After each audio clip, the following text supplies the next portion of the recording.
నమస్తే, welcome to 99 TV. Gwadar port దగ్గర పాకిస్తాన్ జెండా ఎత్తేసింది. By by Balochistan. ఇంకా అయిపోయింది. బెలూచిస్తాన్ ముక్కలు అయిపోయినట్టే.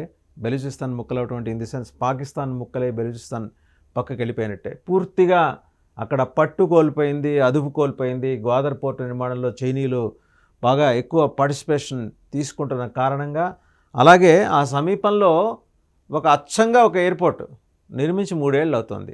అది మరి సివిలియన్ ట్రాన్స్పోర్ట్ పర్పస్ కాకుండా కేవలం అక్కడి నుంచి గాడిద మాంసాన్ని ఎగుమతి చేయడం కోసం చైనాకి, దానికోసం మాత్రమే ఆ ఎయిర్పోర్ట్ని వాడుతున్నారు. చైనీయులు ఎక్కువగా గాడిద మాంసాన్ని తింటారు. అంటే విపరీతమైన ప్రోటీన్స్ ఉంటాయి కాబట్టి ఆ ఫుడ్ని ఎక్కువగా వాళ్ళు ఇష్టపడతారు. అండ్ ఆ ప్రాంతంలో దొరికే గాడిదల్ని ఎక్స్పోర్ట్ చేస్తుంటారు. అక్కడి నుంచి గాడిద మాంసం ఎక్స్పోర్ట్ చేస్తారు, గాడిదలను కూడా ఎక్స్పోర్ట్ చేస్తుంటారు. ఇదొకటి. ఇక గ్వాదర్ పోర్టు, కరాచీ పోర్టు, ఈ రెండూ కూడా ప్రస్తుతం భారత నావీకి టార్గెట్గా ఉన్నాయి. అండ్ చైనా వర్రీ అయ్యేది కూడా అదే. గ్వాదర్ పోర్ట్ నిర్మాణంలో చైనా పార్టిసిపేషన్ ఎక్కువ ఉంది, వాళ్ళు ఫిజికల్గా వాళ్ళ ప్రజెన్స్ ఉంది, అండ్ ఫైనాన్షియల్గా వాళ్ళ సపోర్టు ఉంది. అక్కడ చైనా పాకిస్తాన్లో రోడ్ బిల్ట్ ఇనిషియేటివ్లో భాగంగా, ఆ ఎకనామిక్ కారిడార్ నిర్మాణంలో భాగంగా చాలా ప్రాంతాలు డెవలప్ చేసుకుంటూ వస్తుంది. అక్కడే బలూచిస్తాన్తో కూడా చైనాకి తగు ఏర్పడిందనమాట. బలూచి వాళ్ళు ఒక తెగ. ఇన్ఫ్యాక్ట్ 1948లో అందరినీ అడిగినట్టే వాళ్ళని కూడా మీరు ఎక్కడుంటారు, మీరు ఇండిపెండెంట్గా ఉంటారా, పాకిస్తాన్లో కలుస్తారా, భారతదేశంలో కలుస్తారంటే భారతదేశంలో కలవటానికి పెద్దగా వాళ్ళు ఇష్టపడలేదు. కారణం ఏంటంటే జియోగ్రఫికల్గా ఉన్న డిసడ్వాంటేజ్. సరే, వాళ్ళు స్వతహంగా అంటే ట్రైబల్ తెగలు అక్కడ ఎక్కువ ఉంటాయి. వాళ్ళ వ్యవస్థలు, వాళ్ళ రాజ్యాంగాలు చాలా డిఫరెంట్గా ఉంటాయి. పాకిస్తాన్ వాళ్ళు కూడా వణికిపోతారు అక్కడ. అవతల పక్క తాలిబన్ల ఇన్ఫ్లుయెన్స్ బలూచిస్తాన్ ప్రాంత గిరిజనుల మీద. ఫాలో అయ్యేది ఇస్లామే, కానీ ఏంటంటే ప్రాంతానికి ఇస్లాంలో కూడా ఆచారాలు మారిపోతుంటాయి. ఇక్కడ భారతదేశంలో ఉన్నట్టే రకరకాల సంప్రదాయాలు మారిపోతుంటాయి. కొంచెం అగ్రెసివ్నెస్ ఎక్కువ ఉన్న బలూచి తెగల నుంచి పాకిస్తాన్ ఇప్పటికీ ముప్పు ఎదుర్కొంటూనే ఉంటుంది.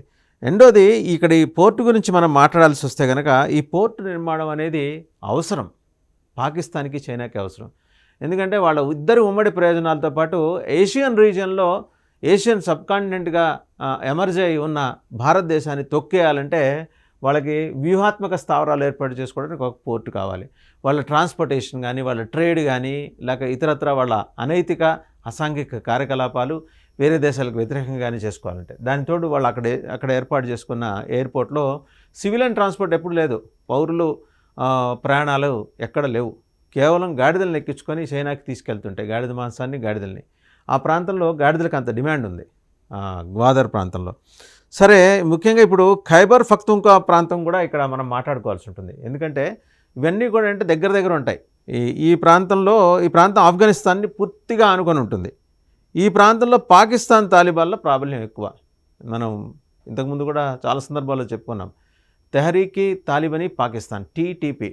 ఈ టీటీపీ అనేది గ్వాదర్ పోర్టుకి పెద్ద ముప్పు తీసుకురాబోతోంది. అక్కడ చైనా వాళ్ళని పని చేసుకునేది, పాకిస్తాన్ వాళ్ళని రానియదు. వాళ్ళు వస్తే రైళ్లు హైజాక్ చేసేస్తున్నారు. 17 మంది సైనికుల్ని మట్టుపెట్టింది మొన్న బెలూచిస్తాన్ ఆర్మీ పాకిస్తాన్ వాళ్ళని. అలాగే మనకి గుర్తుండే ఉంటుంది, ఈ మధ్య పాకిస్తాన్ ఇంటీరియర్ మంత్రి రాణా సనావుల్లా మిలిటరీ యాక్షన్ మీద కామెంట్ చేసి ఇమీడియట్గా వాళ్ళు తాలిబాన్లు 1971లో భారత ప్రభుత్వం ముందు లొంగిపోయిన పాకిస్తాన్ ఆర్మీ ఫోటోను షేర్ చేశారు. అంటే అంత ఇదిగా ఉన్నారట. ఆ తర్వాత ఈ ఖైబర్ పఖ్తూన్ఖ్వా ప్రాంతంలో ఈ మధ్యకాలంలో భద్రతా బలగాల మీద, అంటే పాకిస్తాన్ మిలిటరీ ఫోర్సెస్ మీద ఈ దాడులు ఎక్కువైనాయి. ఎవరివి?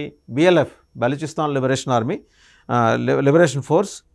అండ్ అలాగే ఇంకా ఆఫ్ఘనిస్తాన్ పాకిస్తాన్ మధ్య ఈ డ్యూరాండ్ లైన్ వివాదం నడుస్తుంది. దాని మీద కూడా ఆఫ్ఘన్ తాలిబాన్లు పాక్ సైన్యానికి చుక్కలు చూపిస్తున్నారు. సో చుట్టుముట్టి ఇప్పుడు మిగిలేది ఏందా అంటే పాకిస్తాన్కి సింధు, పంజాబ్ మాత్రమే మిగిలేట్టున్నాయి. బలూచిస్తాను, ఖైబర్ పఖ్తూన్ఖ్వా ఈ ప్రావిన్సులు మరి ఈ కనుక పాకిస్తాన్ నుంచి విడిపోతాయి. అంటే 3 ప్రాంతాలుగా. ఎందుకంటే తాలిబాన్స్ ఇన్ఫ్లుయెన్స్లో ఉన్న బలూచిస్తాన్ తాలిబాన్ ఆక్యుపై చేసుకుంటే, మరోపక్క ఆఫ్ఘన్ ఆనుకునే ఉన్న ఇంకో ప్రాంతం ఇంకో ముక్కగా విడిపోయాయి.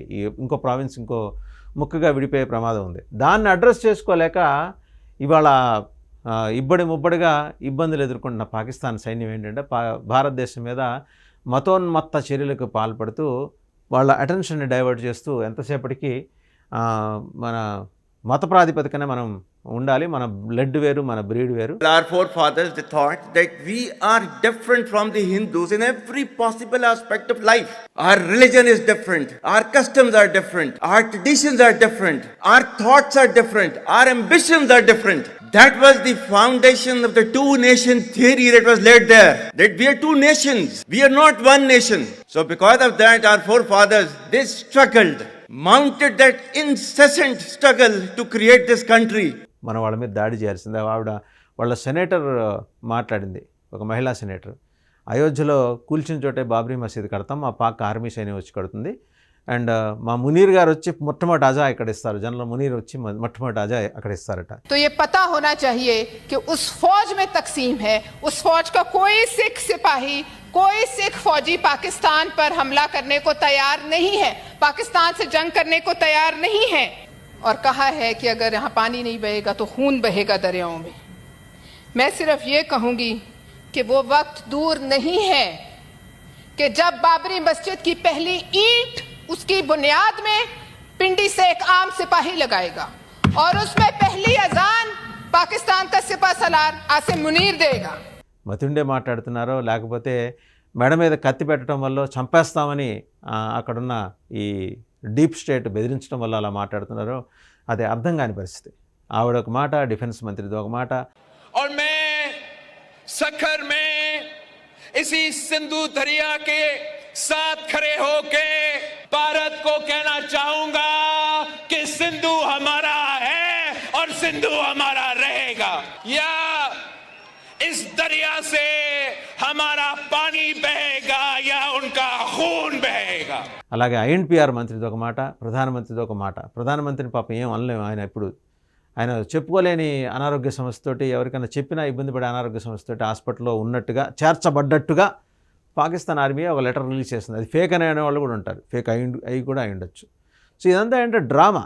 ఈ లోపల జనరల్ మునీర్ అలాగే హఫీజ్ సయీద్ ఇద్దరు కూడా దేశం విడిచిపెట్టి సౌదీ వైపు పారిపోయారండి. వాళ్ళ ప్రాక్సీల్ని 4-5 రకాల, అంటే అదే పోలికలు ఉన్న వాళ్ళని 4-5 చోట్లకి మళ్ళించి, వాళ్ళ దృష్టి మళ్ళించి, ఇతర దేశాల శత్రు దేశాల దృష్టి మళ్ళించి, వాళ్ళకి శత్రు దేశాల దృష్టి మళ్ళించి వాళ్ళు పారిపోయారు. మరి అక్కడ సౌదీ రాజు ఆశ్రయం వాళ్ళకి దొరుకుతుందా లేదా అని తెలియదు.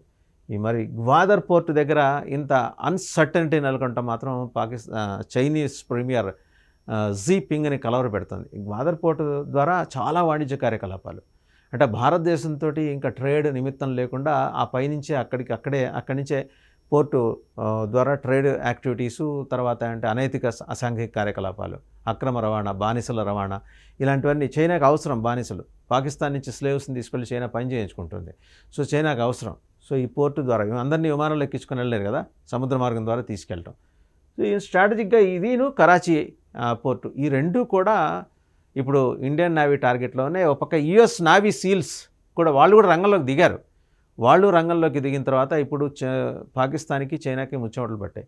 వేల కోట్ల రూపాయలు ఖర్చు పెట్టి గ్వాదర్ పోర్టు నిర్మాణానికి చైనా పాపం అహరహరం శ్రమిస్తుంటే, ఎందుకంటే China engineers are very good at civil works, పెద్ద పెద్ద డ్యాములు కట్టడంలో కానీ అండ్ అసాధ్యాన్ని సుసాధ్యం చేయడంలో కానీ చైనా ఇంజనీరింగ్ నైపుణ్యం ముందు ఎవరు నిలబడలేరు. అలాగే వాళ్ళ కష్టం కూడా అలాంటిదే. అంటే ఒకటి మనం వాళ్ళ దేశం, వాళ్ళ పర్సెప్షన్, వాళ్ళ సైన్యం వైపు నుంచి ఆలోచిస్తే వాళ్ళు అలాగే పనిచేస్తారు. సో ఆ క్రమంలో మనం ఒక్కసారి ఆలోచన చేస్తే కనుక గ్వాదర్ పోర్టుని ఒకవేళ ఇండియన్ నేవీ స్వాధీనం చేసుకోవటమో లేకపోతే దాని మీద బాంబు దాడులు చేయటమో చేస్తే పాకిస్తాన్తో పాటు చైనా కూడా భారీ ఎత్తున ఎఫెక్ట్ అవుతుంది. చైనా మరి అప్పుడు ఏం చేయాలి? మేము పాకిస్తాన్కి మద్దతు ఇవ్వట్లేదని బహిరంగంగా ఎక్కడో ఒక వేదిక మీద మాట్లాడాలి. మాకు వాళ్ళకి సంబంధం లేదు, కేవలం వాణిజ్యపరమైన సంబంధాలే, కానీ వాళ్ళకి మేము సైనికపరమైన సహాయమో లేకపోతే ఆయుధ సమగ్రించడం మేము చేయట్లేదని చైనా ఒప్పుకోవాలి. లేదంటే చైనా ఎక్కువ నష్టపోతుంది. ఇన్ఫ్యాక్ట్ గ్వాదర్ పోర్ట్ మీద కనుక దాడి జరిగితే భారత నావికాదళం and US navy seals, sea, air and land, సముద్రంలోనూ నీళ్లల్లోనూ ఆకాశంలోనూ భూమి మీద ఏకకాలంలో దాడులు చేసి కిరాతకమైన ఉగ్రవాదుల్ని మట్టుబెట్టిన చరిత్ర సీల్స్కుంది. ఇప్పుడు ఆ ఎనర్జీ ఈ ఎనర్జీ కలిస్తే ఒక అద్భుతమైన రిజల్ట్ వస్తుంది. భారతదేశానికి ఆ నమ్మకం ఉంది, చైనాకి ఆ భయం కూడా అందుకే. సో మరి చైనా ఏం చేస్తుందో చూడాలి.